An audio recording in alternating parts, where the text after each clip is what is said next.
కేంద్ర ప్రభుత్వంపై కాంగ్రెస్ పార్టీ తీవ్ర ఆగ్రహం వ్యక్తం చేసింది. అదానీ వ్యవహారం, మణిపూర్ అల్లర్లపై పార్లమెంట్లో చర్చించాలని డిమాండ్ చేసినా పట్టించుకోకపోవడంతో కేంద్ర సర్కార్ తీరుకు నిరసనగా ఏఐసీసీ పిలుపు మేరకు టీపీసీసీ చీఫ్ దీపదాస్ మున్షి ఆధ్వర్యంలో కాంగ్రెస్ నిరసన ర్యాలీ నిర్వహించింది.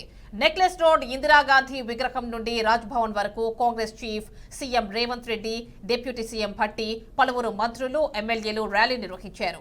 అనంతరం రోడ్డుపై బైఠాయించిన కేంద్ర ప్రధాని మోడీకి సంబంధించి వ్యతిరేకంగా నినాదాలు చేశారు. తర్వాత గవర్నర్ కు కాంగ్రెస్ వినతి పత్రాలు అందజేశారు. పూర్తి డీటెయిల్స్ మా కరెస్పాండెంట్ భాస్కర్ అందిస్తారు. భాస్కర్, చెప్పండి. ఏదైతే కేంద్ర ప్రభుత్వం బీజేపీకి ఉన్నటువంటి కేంద్ర ప్రభుత్వంపై ఇలా కాంగ్రెస్ పార్టీ తీవ్ర ఆగ్రహం వ్యక్తం చేసిన పరిస్థితి చూస్తున్నటువంటి పరిస్థితిలో ఏదైతుందో అదానీ వ్యవహారం, మణిపూర్ అల్లర్లపై దీనిపై పెద్ద మొత్తంలో పార్లమెంట్లో చర్చించాలని చెప్పి కాంగ్రెస్ పార్టీ డిమాండ్ చేసినప్పుడు కూడా ఇలా డిమాండ్ని ఎలాంటి పట్టించుకోకుండా కనీసం కూడా ఈ విషయాన్ని వినకుండా కూడా అసలు కేంద్ర ప్రభుత్వం ఇలా పార్లమెంట్ జరుగుతున్నటువంటి శీతాకాల సమావేశాలు కనీసం వినకుండా కూడా చర్చలు జరిపినట్టు పరిస్థితి. దానిలో భాగంగా నిరసన కార్యక్రమంలో భాగంగా ఏసీ పిలుపు మేరకు తెలంగాణ చీఫ్ దీపదాస్ మున్షి ఆధ్వర్యంలో ఇవాళ నక్లీస్ రోడ్డు నుంచి ఇందిరాగాంధీ విగ్రహం నుంచి రాజ్భవన్ వరకు కూడా ఇలా భారీ ర్యాలీ తీశారు. భారీ ర్యాలీ నిరసన కార్యక్రమం చేపట్టింది కాంగ్రెస్ ప్రభుత్వం.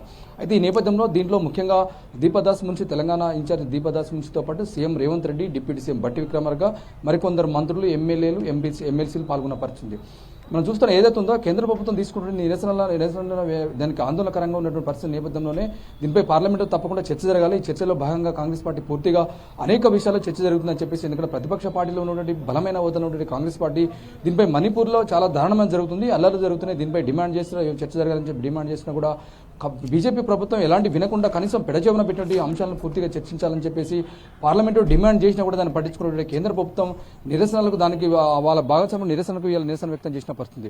ఎందుకంటే వీళ్ళ నిరంకుశ పరిపాలనకు నిరసన వ్యక్తం చేసినటువంటి కాంగ్రెస్ పార్టీ తెలంగాణ రాష్ట్ర వ్యాప్తంగా వీళ్ళ ఆందోళన కార్యక్రమం చేపట్టింది. దానిలో భాగంగా ఇలా పెద్ద మొత్తంలో హైదరాబాద్లో తెలంగాణ రాష్ట్రంలో పెద్ద మొత్తంలో కార్యక్రమం చేపట్టింది. దానిలో భాగంగా ఇవాళ దీపదాస్ మున్షి నేతృత్వంలోనే ఇవాళ పీసీసీ చీఫ్ కావచ్చు, ఇలా deputy CM Bhatti Vikramarka, CM Revanth రెడ్డితో మంత్రులు కొంతమంది పాల్గొన్న పరిస్థితి. ఎందుకంటే కేంద్ర ప్రభుత్వం అవలంబిస్తున్నటువంటి నిరసనలకు వ్యతిరేకంగా దానికి చేస్తున్న పరిస్థితి. అదానీ వ్యవహారం కావచ్చు, ఇలా మణిపూర్లో జరిగిన అల్లర్లపై దీనిపై వెంటనే కేంద్ర ప్రభుత్వం వెనక్కి తీసుకోవాలి, దానిపై మళ్ళీ విచారణ చేయాలి. అదేవిధంగా ఆ పార్లమెంట్లో చర్చ జరగాలి, చర్చ జరిగితేనే దీనిపై ఒక స్పష్టత వస్తుంది, క్లారిటీ వస్తుందని చెప్పేసి ఇప్పటికే రాష్ట్రంలో కాంగ్రెస్ పార్టీ డిమాండ్ చేయడం జరిగింది. దానిలో భాగంగా ఇలా నిరసన కార్యక్రమాన్ని పిలిపించింది. పెద్ద మొత్తంలో అయితే ఆందోళన చేసిన పరిస్థితి. ఆ తదనంతరం అక్కడి నుంచి ర్యాలీగా బయలుదేరి రాజ్భవన్లో గవర్నర్కు లేఖ ఇవ్వడం జరిగింది. దీనిపై చర్చ రేపటి జరిగినటువంటి శీతాకాల సమావేశంలో చర్చ పెట్టాలి, దీనిపై అనేక అంశాల్లో లోతుగా చర్చించాలని చెప్పేసి కాంగ్రెస్ పార్టీ డిమాండ్ చేసిన పరిస్థితి.